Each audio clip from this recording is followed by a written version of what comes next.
The New York City Environmental Justice Alliance. The Women's Empowerment Coalition of New York City. The Circle Keepers. Judy's. Trinity Lutheran Church and Reverend Cruz. The NYIC for lending us translation equipment. And Ruben for providing security tonight. For those who may not be familiar with the organization, UPROS was founded in 1966 and is Brooklyn's oldest community-based organization.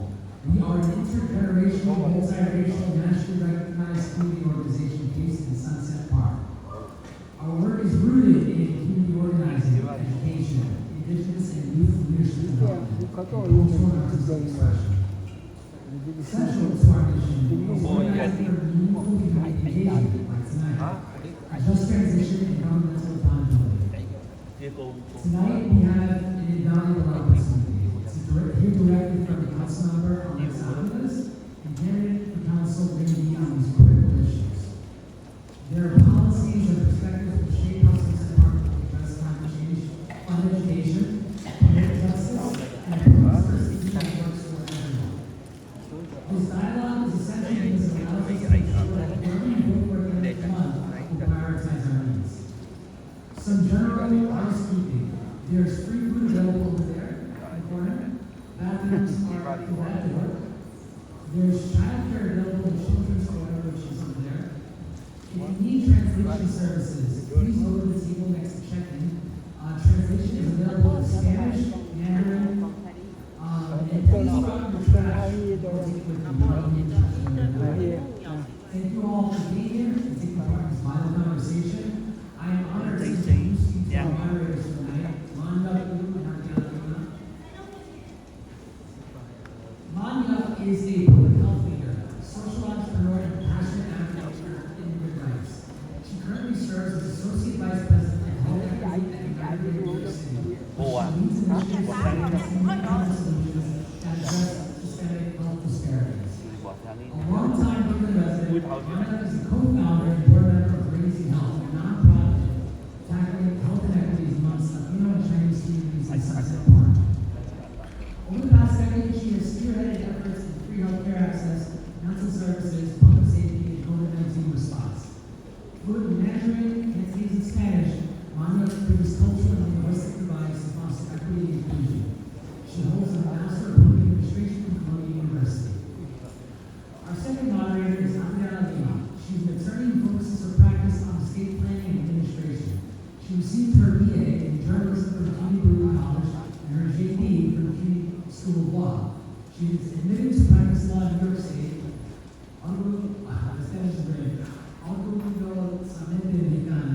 Adriana was raised in Sunset Park.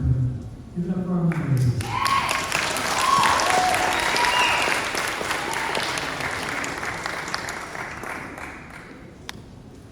Thank you so much, Javier, for that lovely introduction to the debate and to UPROS.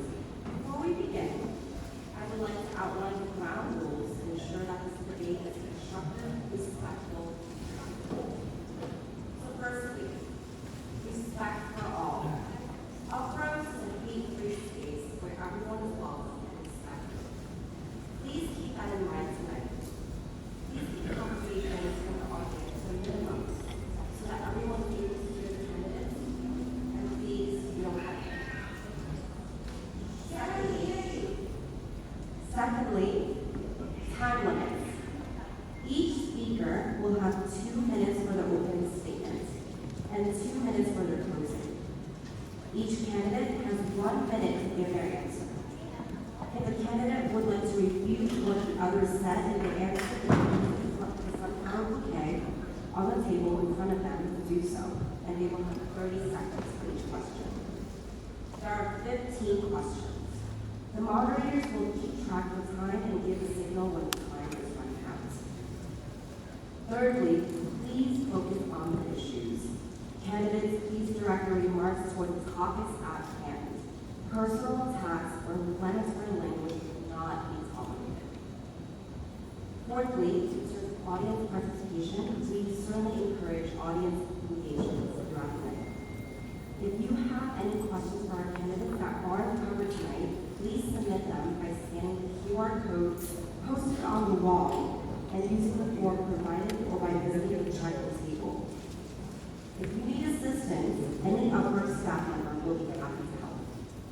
will ensure that your question is answered by the candidate at the close of the election day. Finally, moderators reserve the right to intervene if discussions go off topic or if the rules are not being followed. Now, I wish both candidates good luck tonight, and I'll hand it over to Audra to kick us off. Thank you, Maria.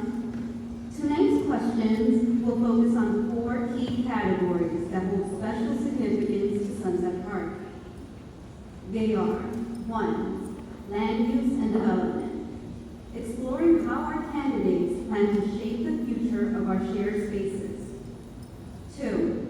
Infrastructure and climate mitigation and resilience, understanding their strategies to prepare for and adapt to the challenges of climate change. 3. Transportation, ensuring equitable and sustainable transportation for all residents. 4. The Grid 2.0 plan, the community's plan for the future of the industrial waterfront in Sunset Park. Sunset Park is a vibrant testament to adaptability. It is where generations of working-class people from all over the world have come to raise families and build community. We are all here tonight because we care about the future of our Sunset Park community. Speaking about the future, Election Day is June 24th. New York City is voting by ranked choice voting, which gives voters a wide range of choices. To win, candidates must build a majority coalition, which includes both deep support, first choice, and broad support, backup choice. Candidates are rewarded for making positive connections with more voters, even if it's as those voters' second or third choice.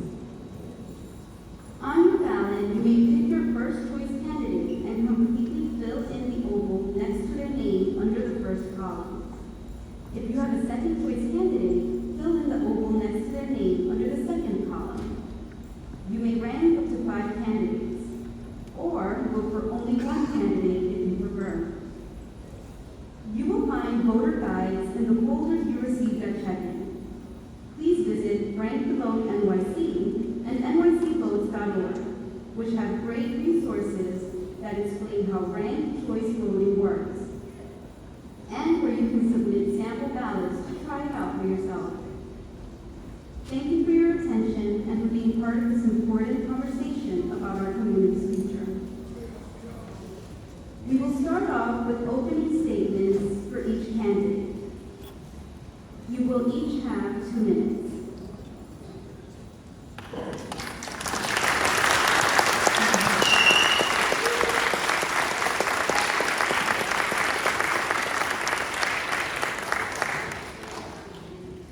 We will start first with Lainey.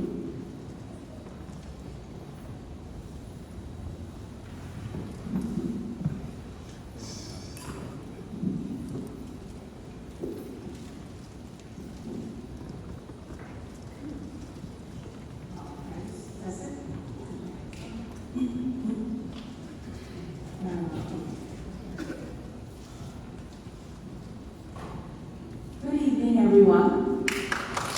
My name is Wendy.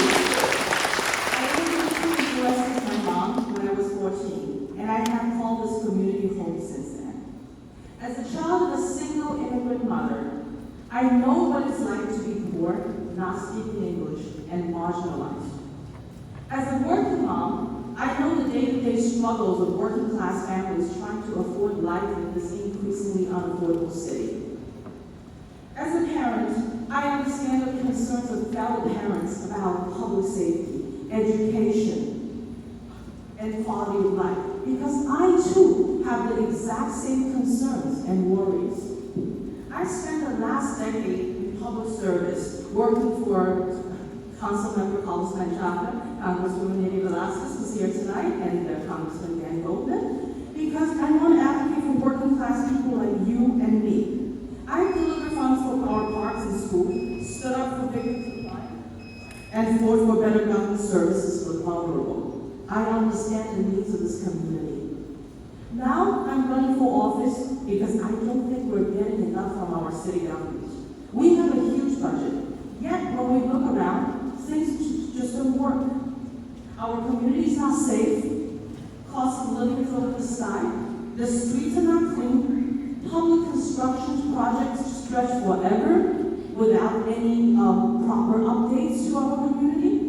This list goes on and on. I'm ready to change that and to deliver results for our community. If elected, I will take care of the needs of our people over scoring political points.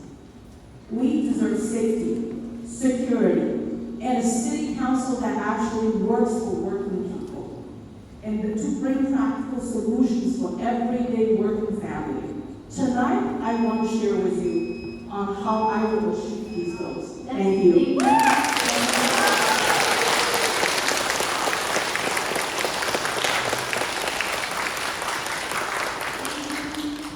Councilmember Alexa. Can you hear me? Can you hear me in the back? First,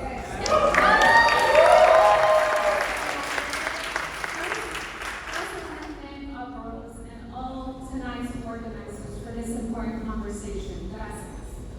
Thank you. My name is, as you know, Alexa Viles, and for 3.5 years, I have had the honor of being your council representative. Since taking office, my team has centered our community, focusing on economic, racial, and climate justice for our district. I've worked to hold companies accountable like Amazon for their last mile distribution facilities that have concentrated and polluted our communities. I've pushed our city to regulate corporate polluters, and I've worked to provide relief to communities who have struggled with asthma, congestion, air, noise pollution for far too long. I've passed legislation requiring major ship companies to connect to electric shore power that a major polluter in our community. If you knew, one cruise ship is equal to 1 million idle cars. Throughout my time in office, I've listened to the concerns of our community and delivered. We've resolved over 4,000 constituent cases, and our constituents have raised concerns that we have addressed, both including breathing exhaust in neighborhood parks, and we've passed legislation to respond to that. With corrupt politicians like Eric Adams and Trump trying to make our life harder, more expensively, I have fought to protect our communities and our agenda. When they tried to eliminate the Empire Wind Project, we fought back and brought back 1,500 jobs to the community. Tried to stop progress, we have fought back every step of the way. I'm the only candidate here that has the experience and the knowledge to move forward. And I'm excited to earn your vote for next term.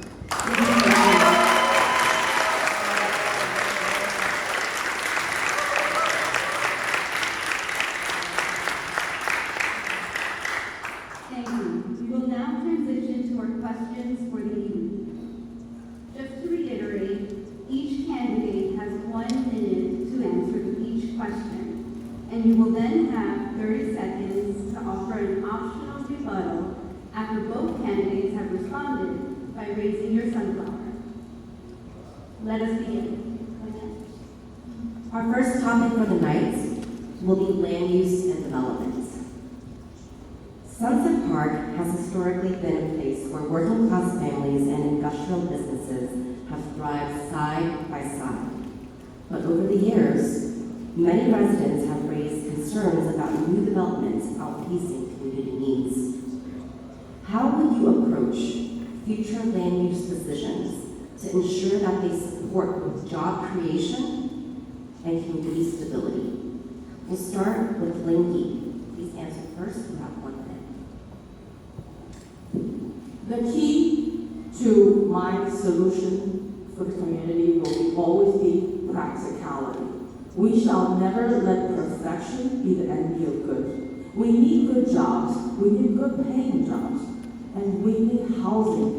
We have a very high-need community that's living on top of each other. And we have tragedies that keep repeatedly happening because people are living in high-speed stress environment. And then we need a population that's mostly immigrant and people of color that need good paying jobs.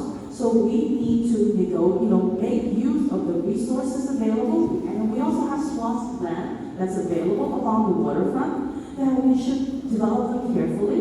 And I'm for using good practical negotiation skills to invite businesses to make use, develop of the waterfront, and while also negotiating for affordable and good jobs and creating jobs.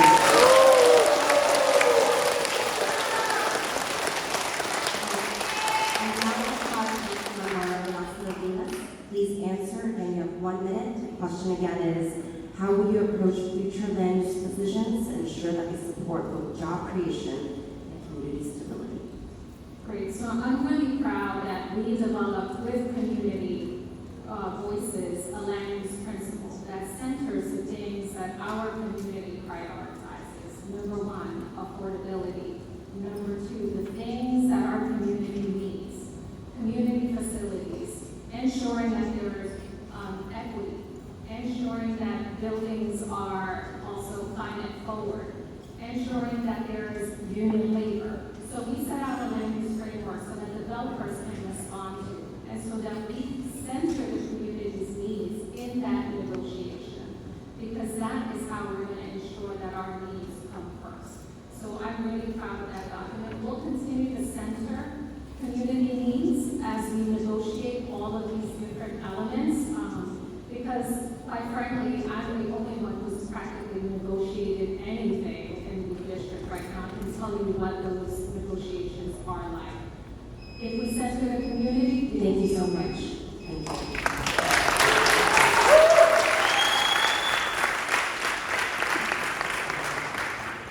Thank you both for your,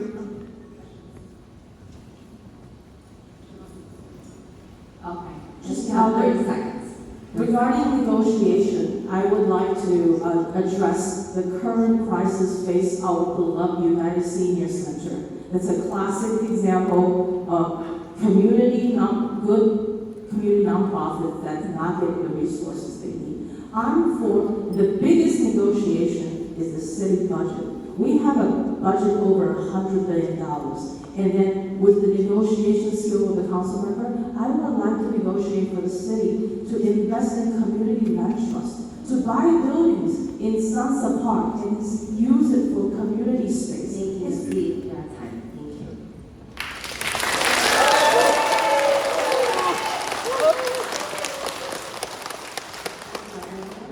yeah, sure. So let's address the United Senior Center. My opponent is funded by the real estate interest, the very interest that is trying to raise the rent of the senior center. So we can't trust that she's going to be able to negotiate since she is already purchased by those very interests that are trying to displace our communities. Thank you very much.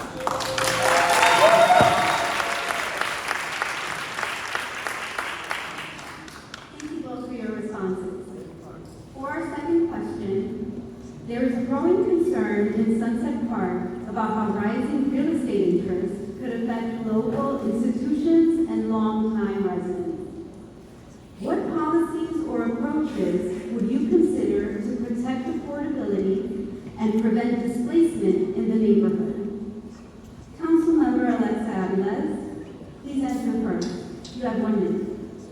Right, so this is a multi-tiered situation. We have, with the Progressive Caucus, been able to negotiate $2 billion to go to tenant protections, to make sure that people are not pushed out of their homes, to go to funding, ensuring that subsidy for even deeper affordability, that is what is part of developing housing to begin with, and making sure that we have policies that develop housing that meet the needs of our community, the income bands of our community. So those are among many of the issues. We need to preserve housing. We need to build housing, but not luxury housing. We need deeply affordable housing that our community deserves. And I'll say lastly, I'm very proud of pushing forward the development of senior housing for our seniors who are extremely low income so they can stay here. Thank you.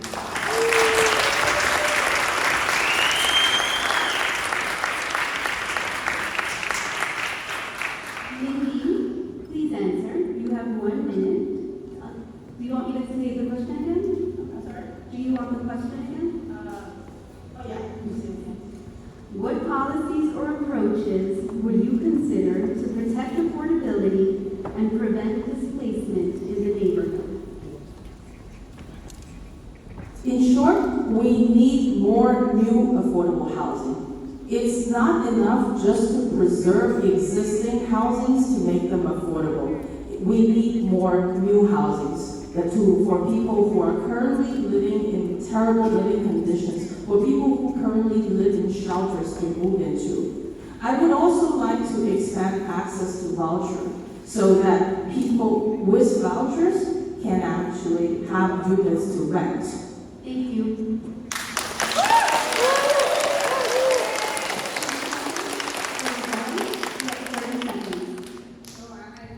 In terms of vouchers, it's a very interesting thing. The city council has passed an expansion of vouchers, and we are suing the mayor of New York City who is blocking those vouchers.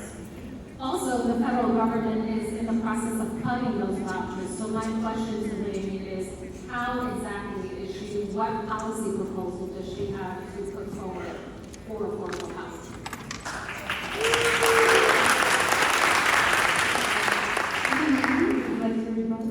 Well, simple.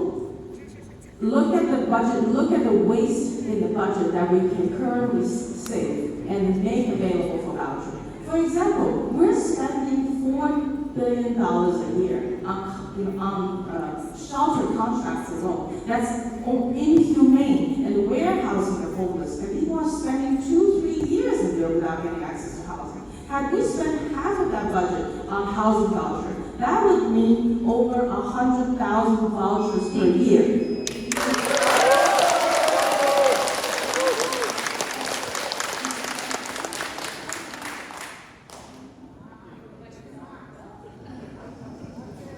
For our next question, major projects like the $100 million Climate Innovation Hub at Oakland Army Terminal have sparked discussion around transparency and community benefits. How will you ensure that future projects of this scale reflect the priorities of local residents and include clear opportunities for community inputs? Lainey, we'll start with you first. Of course. Do you want me to? Yeah, major projects like the $100 million Climate Innovation Hub at Oakland Army Terminal have sparked discussion around transparency and community benefit. How will you ensure that future projects of this scale reflect the priorities of local residents and include clear opportunities for community benefit? Simple. Engagement. We need to engage all our community, including those who don't, especially those who are marginalized, those who don't speak English.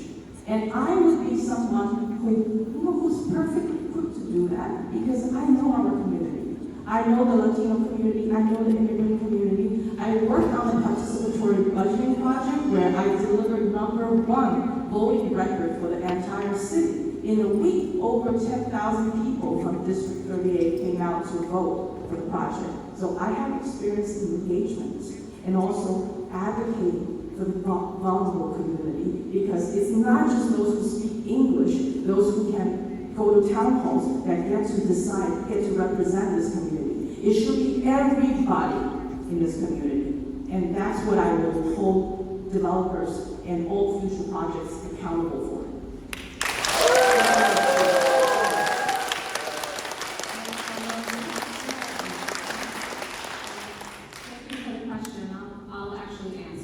So the Economic Development Corporation is a pseudo-governmental agency that holds enormous power and is not accountable, nor is it transparent. And we have been engaged in holding them accountable for both their promises and the projects that they try to unilaterally shove down our throats, quite frankly. And so there are several things we need to do. We need to continue to hold them accountable, make sure that we are advocating, and we also need to hold the mayor accountable who directs this agency, quite frankly, and the funding allocations that are made to it. So we need to make our voices heard, we need to hold them accountable, we need to question and closely monitor and engage in some serious oversight. And quite frankly, we should look look at that agency because it has a long track record of deceit and disservice to our communities.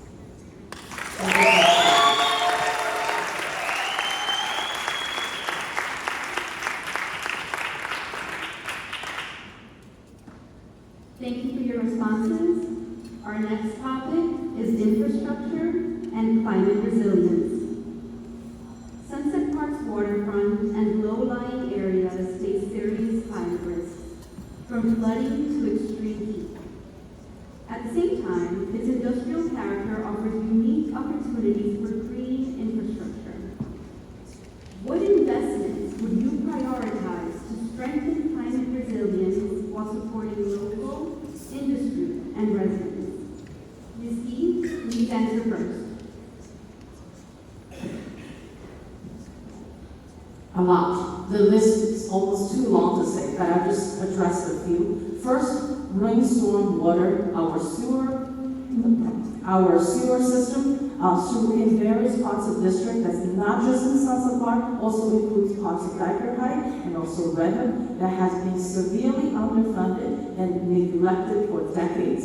So I would seize every development opportunity into the district as an opportunity to negotiate with City Hall, with EDC, or with whatever private developer as an opportunity to ask for capital investment into the infrastructures of this district.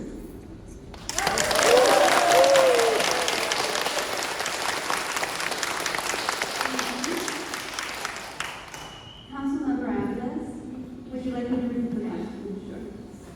What investments would you prioritize to strengthen climate resilience while supporting local industry and residents?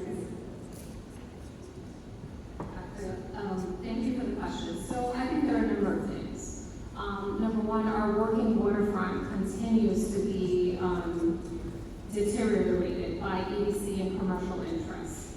It is a working waterfront. It is not made for residential. So we need to protect that from those interests. EDC works for profit for the city. It wants to bring real estate development to that very important job generating purpose. So number one, we have a plan that was developed by the community, Grid 2.0, that requires a special district to be zoned so that we can protect it and we can invest and spark development that is healthy, economies that are healthy, and so that could be renewable energy that is community owned. It could be businesses that are community owned. Thank you. Many ideas.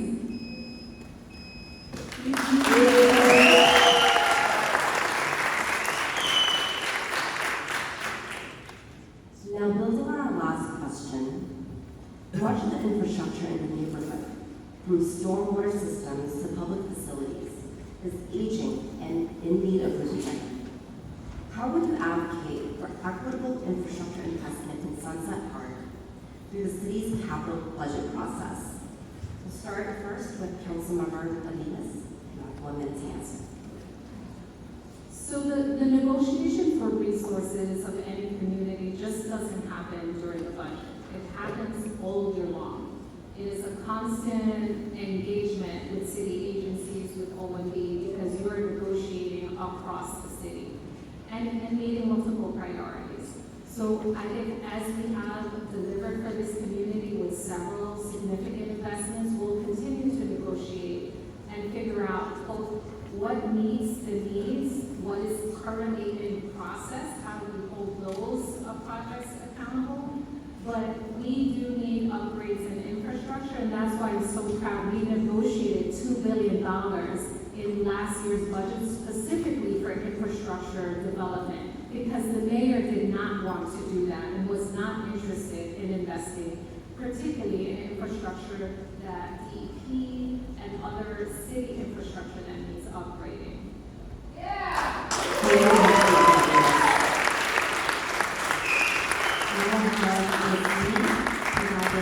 I can repeat the question one more time. How would you advocate for equitable infrastructure investments in Sunset Park through the city's capital budget process? I will be a collaborator and negotiator. The city budget is big, but it's a process that's that's decided by the mayor and 51 council members. I will use my political capital smartly to bring home a larger slice of the budget pie. Because at the end, all that matters is local.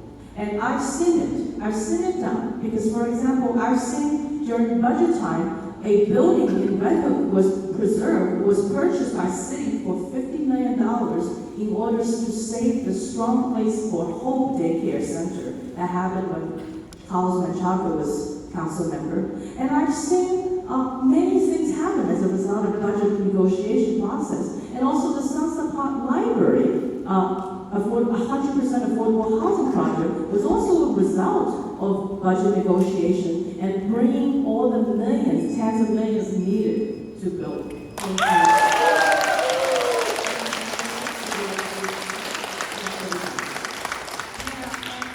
I'd like to know, Lane, have you actually ever negotiated anything related to a budget? Like in the negotiation, not just on the paper that somebody else worked on, you've heard the stories of other people's work. Have you ever actually negotiated in government? I have seen the results of not negotiating. For example, the United Senior Center, we don't know where it's going next month. And then, for example, I haven't seen any affordable housing breaking ground in the last 4 years. I know Councilmember Alvarez likes to take credit for the Sunset Park Library project, but the negotiation was done in Carlos Menchaca's time.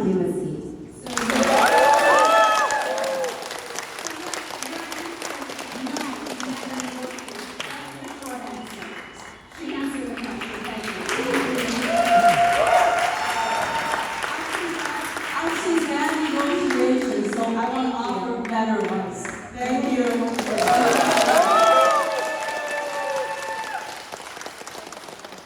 Across New York City, there is a push to integrate green infrastructure, such as solar rooftops, stormwater capture systems, and energy-efficient upgrades into industrial and public spaces.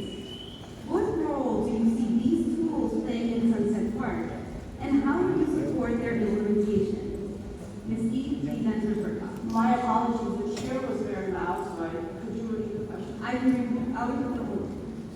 Across New York City, there is a push to integrate green infrastructure, such as solar rooftops, stormwater capture systems, and energy-efficient upgrades into industrial and public spaces.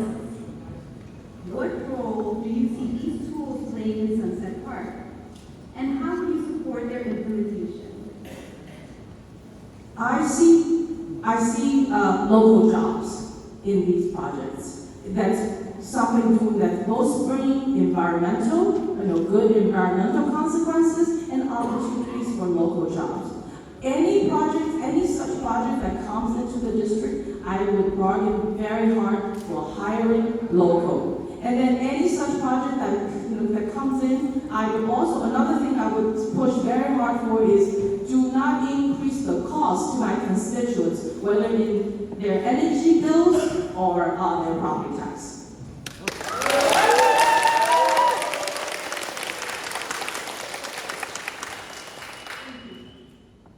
Councilmember, I'll give you the question again. What role do you see these tools playing in Sunset Park, and how do you support their implementation? Great. So these are really important tools. I think, number one, we have to protect the laws that require developers to utilize those tools, because they are constantly trying to undermine and turn and eliminate those policies. So we have to defend the laws that require the use.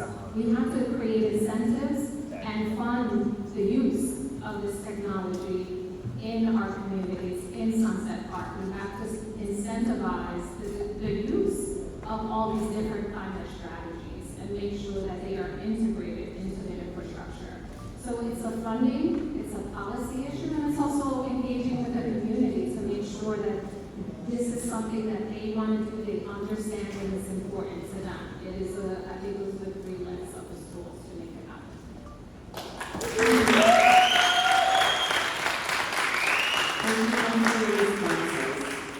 Now we're going to transition into another topic, transportation and mobility.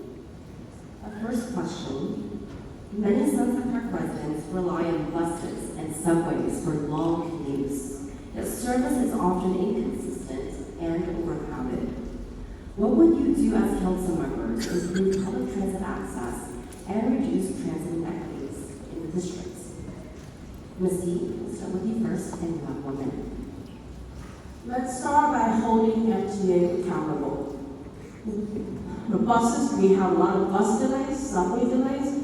Subway accessibility plans take forever to implement. Why does it take 10 years to bring an elevator when all our vulnerable people and elderly are waiting? And then also, we also need enforcement to local traffic. For example, we have all these double parked vehicles blocking the bus stop. And that's very dangerous because bus riders get off the bus in the middle of the road, they get hit by a coming bike.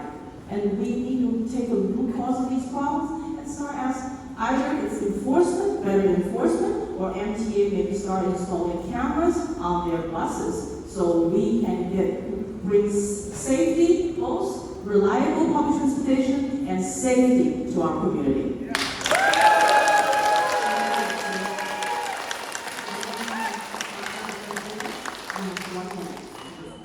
Thank you. So, some of our community is a transit desert. I am a huge supporter of congestion pricing to ensure that we get adequate funding into the system.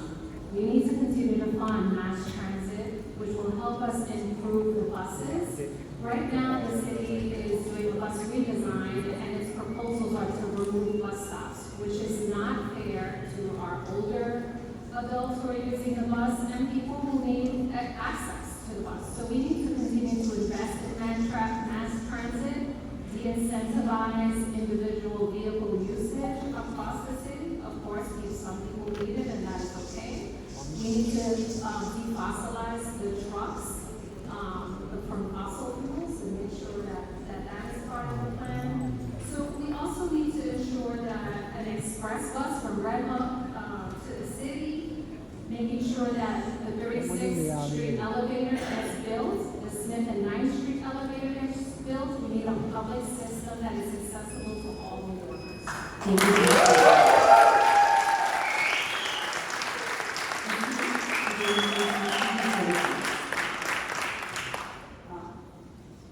I'm also for just holding MTA accountable. According to MTA's own data, it costs roughly $80 million to install elevator at one subway station.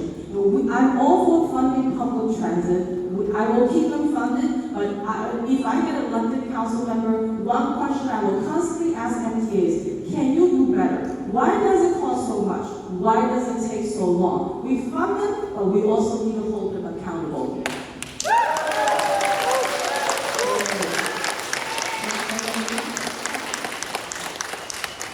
I think those are good questions, but I think Ms. Yee is running for the wrong office. The MTA is not controlled by the city council, it's a state entity.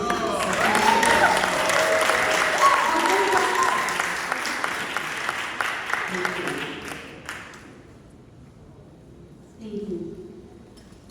Trucks serving local industry bring jobs, but also cause traffic congestion, safety concerns, and pollution, especially along certain key corridors. How do you work to reduce these impacts while continuing to support a strong local economy?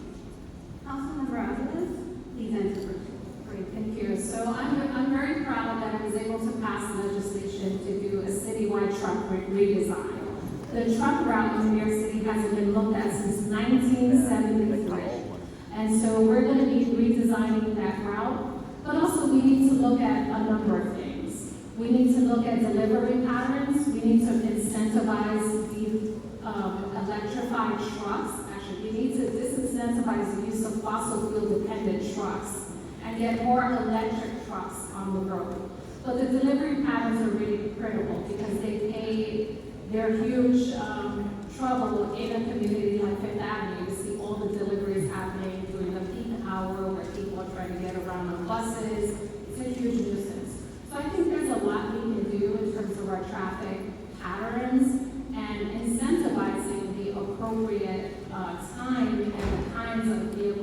on the road. But we must address the pollution that trucks bring. Thank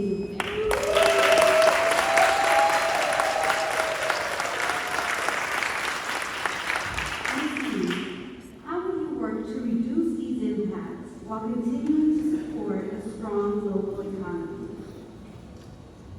We have a blue highway plan that I support to support more barges coming between Red Hook and Jersey ports, and then to have a sensible last mile trucking plan, which means don't put everything all in one point in Red Hook. Spread them out. We have all these local dots. We have a lot of dots along the long waterfront, and we can have a good, sensible plan that reduces trucks. And then also, if elected, I would like to work with my colleagues to see if it's possible to make legislation to limit truck delivery hours to certain hours, just like a lot of European countries do. So make them delivery hours that's off-peak hours where the trucks don't bump into residents and the traffic.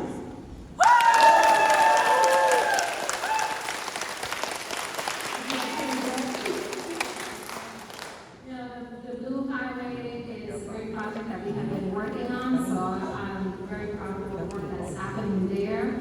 However, there is an actual program to change delivery times for trucks throughout the city that the Department of Transportation has been working with entities. You need to incentivize it, and so this is an important thing that we have been working on, and I'm really proud of it because we are getting killed by the amount of trucks. And to get the illegal 43-foot trucks off our streets.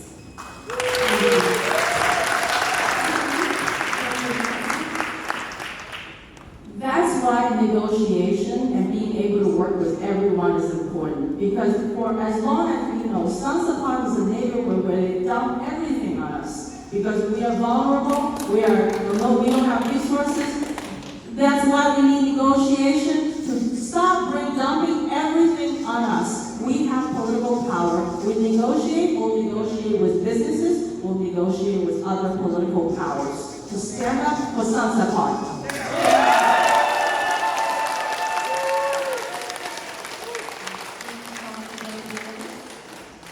Now for our next question. There's been long-standing community support for redesigning 3rd Avenue to improve safety for pedestrians and cyclists. However, that project appears to be stalled. What steps would you take to advance safe street infrastructure projects and ensure community supported plans move forward? And we'll start first with Steve. We have 1 minute. So that's a city project, right? Not a state project, no. If I become the council member, because I will be willing to work with anyone who becomes mayor. Whether he agrees, he or she, I don't know who's gonna be mayor, but no matter who becomes mayor, I'll find some common ground to work with the mayor, and then to make sure his or her Department of Transportation will work for this community, that will bring favorable plans, that will bring capital investment into this community.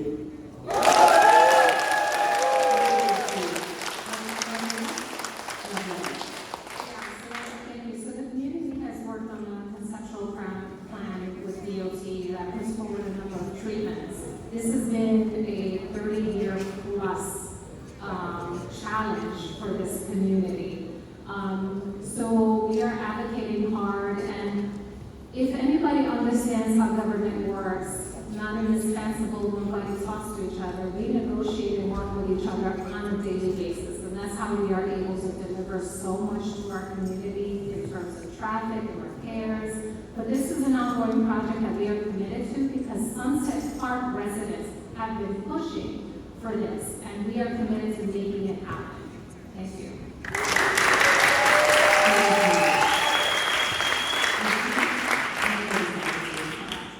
Yeah, I've been in government service long enough to know a lot of control is in the hands of City Hall and in these agencies. So whether having a good relationship with the mayor, whether using your political chips wisely will mean if you can bring home the bacon. And that's what I am committed to. I will not waste any of my political chips on any ideologies, only explicitly for negotiating for the community. I'm not going to, vote against the budget to piss off my colleagues. I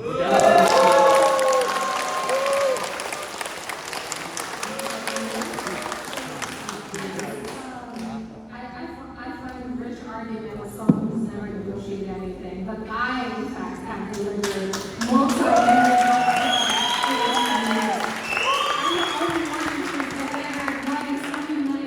in parks renovation to this community. I'm the only one at this table that has delivered several $billion of capital investments that will come to this community. So I'm not sure what this fanciful negotiation is, but clearly I'm the only one with the experience. Thank you.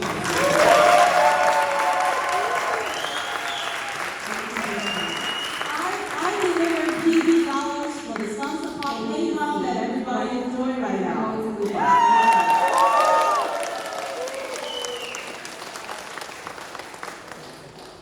Our final topic tonight is the Grid 2.0 and the future of the industrial waterfront.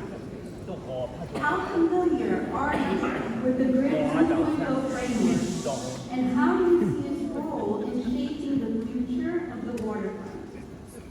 Lady, please answer first. Apologies, and could you repeat? Of course. How familiar are you with the Grid 2.0 framework? And how do you see its role in shaping the future of the waterfront? I have to admit, I heard about the plan, but as I'm not a sitting elected official, I'm not completely familiar with the plan. What I do know is that the industrial waterfront is this community's biggest stake at negotiation for resources, for any kind of resources, whether from City Hall, from EDC, or from any developer, to bring investment into our aging infrastructure, to bring expense programming dollars to serve this community. So if I become council member, I will use my chips extremely carefully to make sure we bring the biggest bacon and pie to home.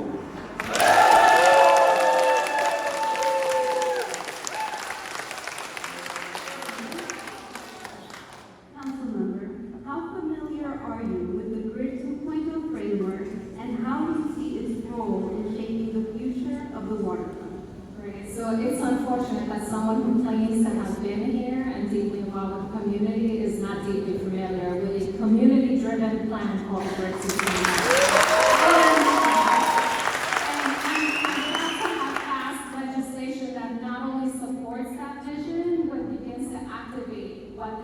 Incredible plan is attempting to do, which is visionary, and the city is quite deeply afraid of it because it is visionary. So we're going to continue to pass legislation that will ensure and hopefully rezone and see this into fruition, because that's what leading by example is having the courage to put forward a real vision and not just bargain for trinkets. That's what we're planning to do with the Grid 2.0.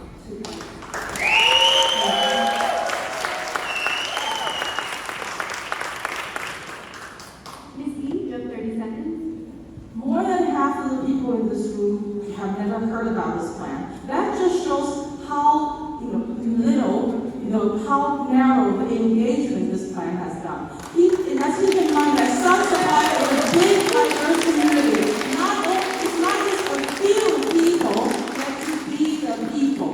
People, it's not just people. We have a vast community. They all should have a stake in the waterfront, and we should keep them all included.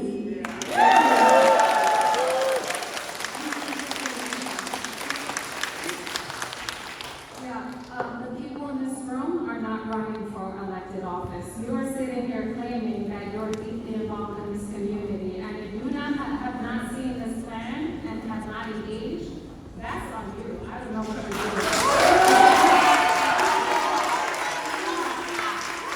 We will continue. Community outreach and engagement is a long process, and that will continue to evolve. But what we are saying here is that the Grid 2.0 has been an evolving plan over a long period of time. Yes, thank you. Sorry. I'll let you the plan one time for the people. And everybody from here all the way to 8th Avenue knows it.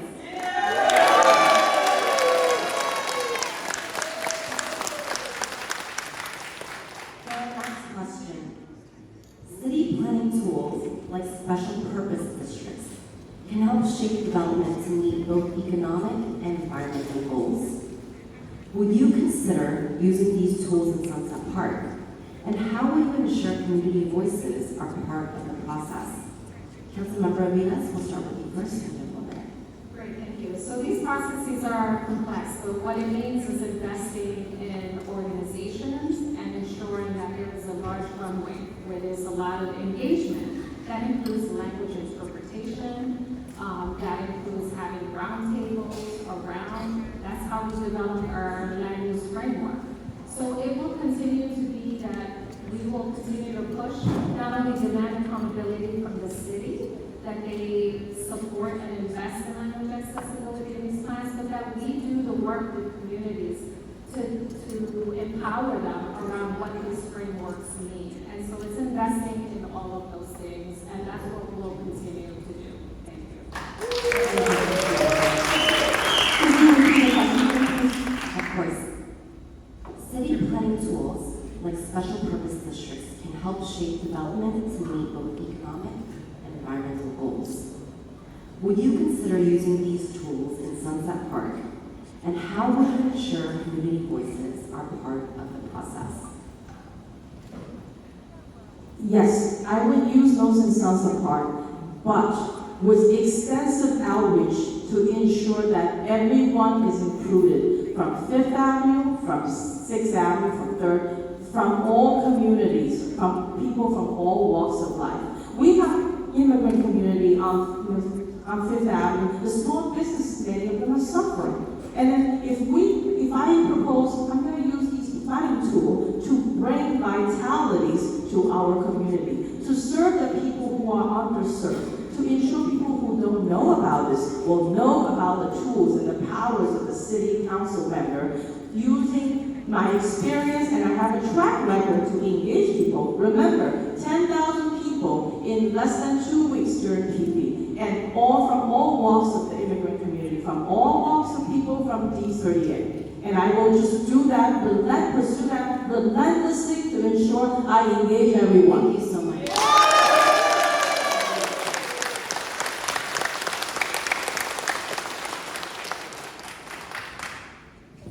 Thank you.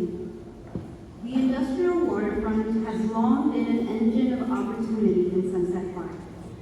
Many residents want to see it remain that way, serving local needs, not just private development. How would you use your office to bring together city agencies, developers, and local organizations to guide this future collaboratively? Ms. Eve, please answer first. Could you repeat the first half of the question? Sure. The industrial waterfront has long been an engine of opportunity in Sunset Park. Many residents want to see it remain that way, serving local needs, not just private development. How will you use your office to bring together city agencies, developers, and local organizations to guide this future collaboratively? I have a personal stake in this. My mom was a garment factory worker. And at one time, Sunset Park was bustling. Our industrial waterfront was bustling with those factories. And then in 2002, she lost that job. And we had a hard time. And what we need is we need to bring good paying jobs back into the district, whether in construction or in light manufacturing, which is really practical, and realize what is the industry that today that will be, that can survive today, and we'll bring those. And then bring some, and whatever construction that comes along the way. We need to negotiate very hard to make sure the jobs stay local, and they will hire local and hire immigrants, hire people of color. Good paying jobs. Thank you.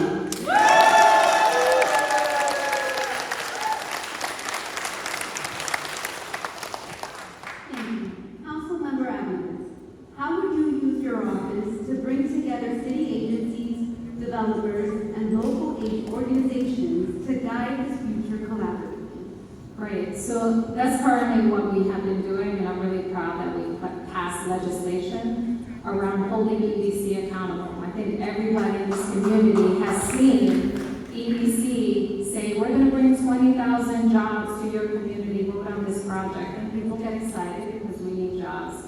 And there is no data, there is no accountability, and they don't have to prove they brought any jobs to our community. But we were able to pass legislation that's gonna require them to report not only the community hiring that they do, but how well they did that, because we need the data to be able to demonstrate. We'll continue to talk about attracting the right kinds of businesses who want to be good neighbors, who are not polluting our community, but who want to actually invest in this community. What we have now is an extractive relationship where companies come here, they make money off our communities, and they leave.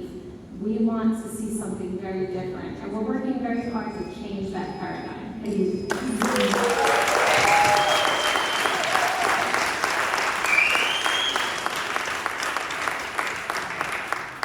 You have 30 seconds. Being a purist and saying no to shutting down any developer has not brought any opportunity for our district. I was walking on Fifth Avenue, and a lot of small immigrant business owners were telling me that they're having a hard time now. Some of them might be forced to lay off workers because the community members, they don't have good jobs. They're not spending. People are just saving because they're afraid of bad economic time. We need to negotiate very, very hard to bring good paying jobs, and we need to make sure that people on Fifth Avenue can benefit from great opportunities on Third.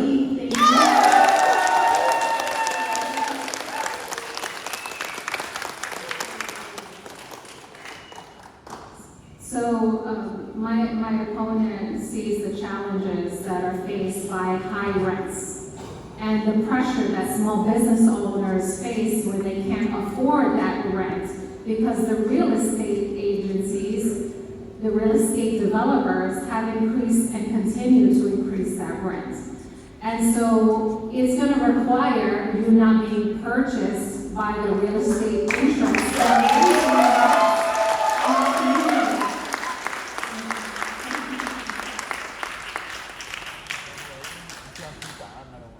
All right, so now it is time for a rapid fire round. We're going to have a series of 4 questions. Please answer these questions with a simple yes or no. First question. Would you commit to not accepting campaign contributions from real estate developers? DC, you're first. Yes, all my contributions are from private individuals. Public data.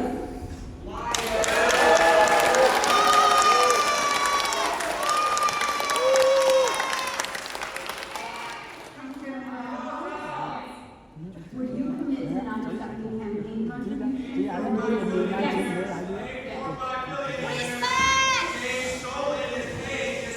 Audience members, please quiet down. Audience members, please quiet down. Again, please show respect for our candidates. All right, again, this is a yes or no question. Do you support the creation of and investment in community land trusts? Yes. Ms. Councilmember. 100%. Absolutely. I talked about it today.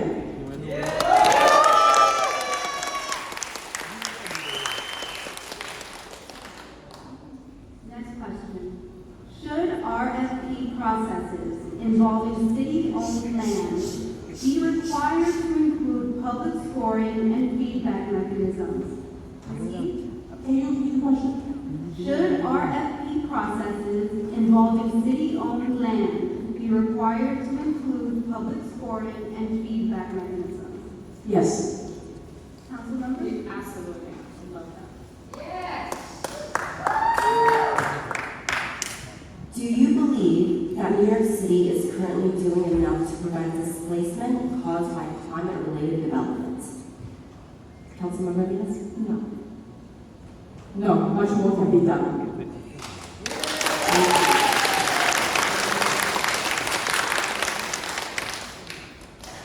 Before closing, we would like to invite both candidates to ask 2 questions of their opponent. So, Ms. Atlas, would you like to ask Ms. King a question? Sure, I want to know if she can provide one example of an actual negotiation in government. Ms. King? Examples that I took in, or? With government entities, not with constituents, one example that resulted in large investments. Well, the Strong Place for Hope in Red Hook was bound to be closed because the landlord wanted to evict the daycare, and they want to sell the building for $50 million. I wasn't a council member, so I didn't have the full power of the negotiation. But I sat through all the meetings, the budget meetings, and I saw how during budget times, the right negotiation just makes $50 million immediately with the stroke of the pen and a line on the budget book of $50 million, a building for $50 million was purchased for the community and a beloved neighborhood institution preserved. And we should do that for Sunset Park.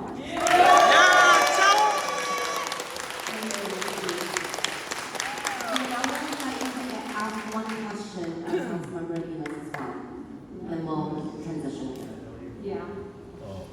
Councilmember Alvarez, do you own full or partial stakes, ownership stakes in any tenant-occupied property?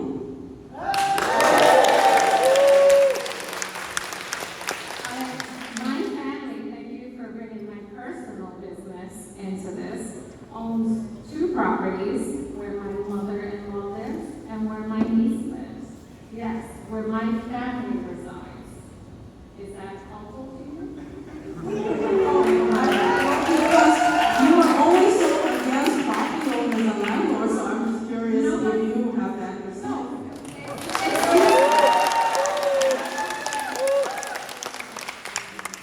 Nobody but you is talking about being against anything. I engage, I leverage, and I produce. Only you were sitting there without the experience. Your answer should have been no. Your answer should have been no, I've never negotiated, and you cannot take credit for everyone else's work. Being witness doesn't mean you're right. I'm not sure about the need to be credit for honoring work. What I see is you putting the Sunset Park Library project on your banner.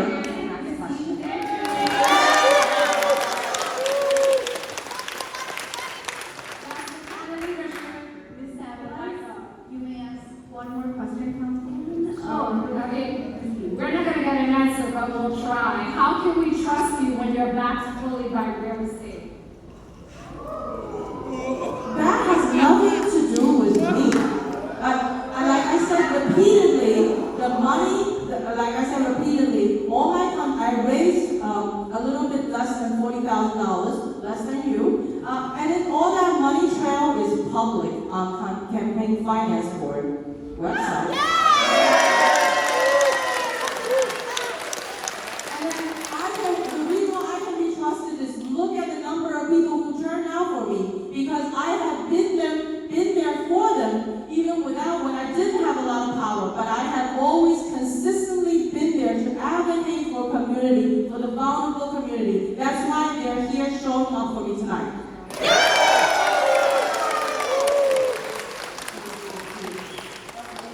One more question of Councilmember Elias.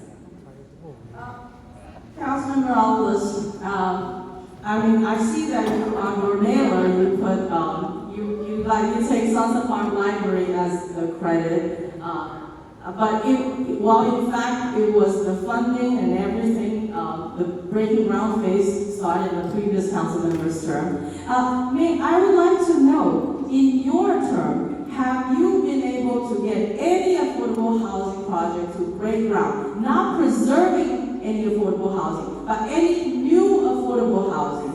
Are you able to get any new affordable housing projects started? May I ask one more question of Councilmember Elias? Councilmember Alvarez, you may ask one more question of Councilmember Elias. Councilmember Alvarez,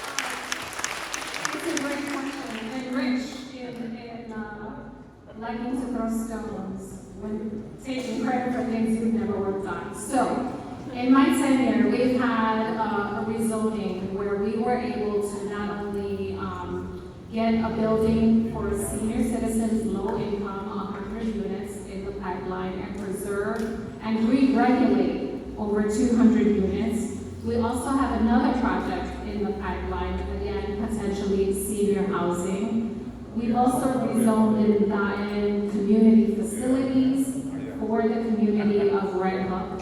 So we actually have done projects in the district and have delivered affordable housing. And we've seen projects that were started under my predecessor to completion. And what that means is we had to get in there and fix things that were incorrect and were stuck. So I have the experience. Thank you.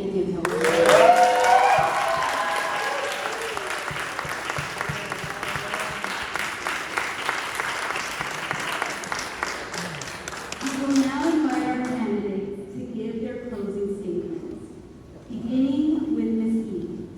You will each have 2 minutes. Ms. E. Well, tonight, thank you everybody for giving me the opportunity to share my vision of leadership with District 38. I believe in working together to find practical solutions for our community. I will work tirelessly to bring home a bigger slice of the city's $100 billion pie. That's how we get more affordable housing, make streets safer, invest in infrastructure, create a cleaner environment, enhance our schools, and a lot more.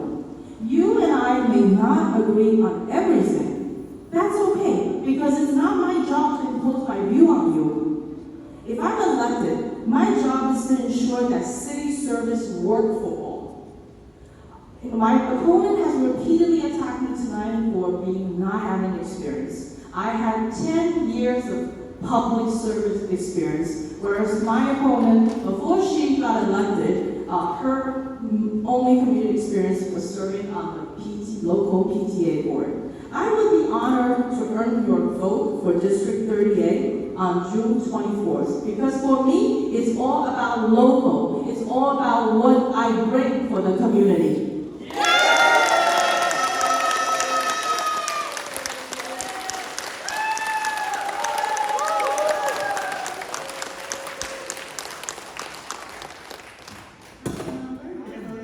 You have 2 minutes.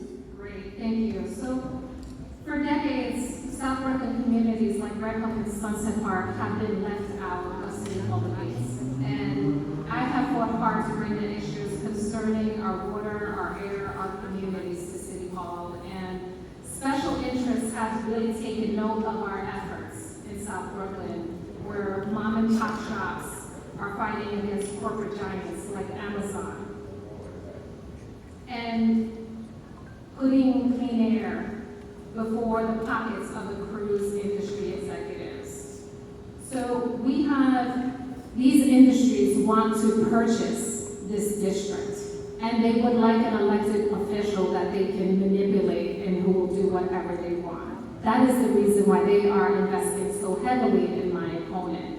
But I stand here before you, as I have, working with and for this community. And the choice cannot be clearer. I am not only the only one with real experience here, but I have a long trajectory of experience in this community, not only as a PTA president, but serving on the community board, serving on the boards of nonprofits in this community, also volunteering in a capacity before I was an elected official. So I have a deep and long trajectory here.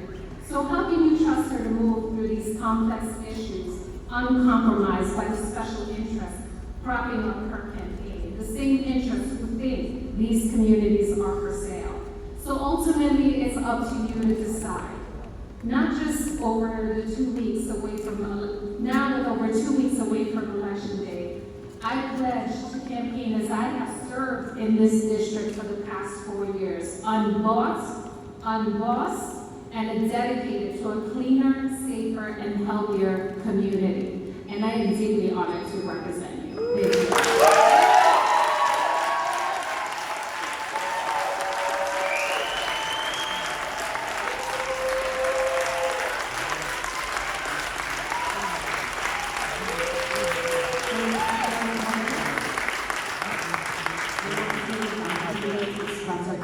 appreciated for spending your time with us tonight, and to all audience members here for taking time out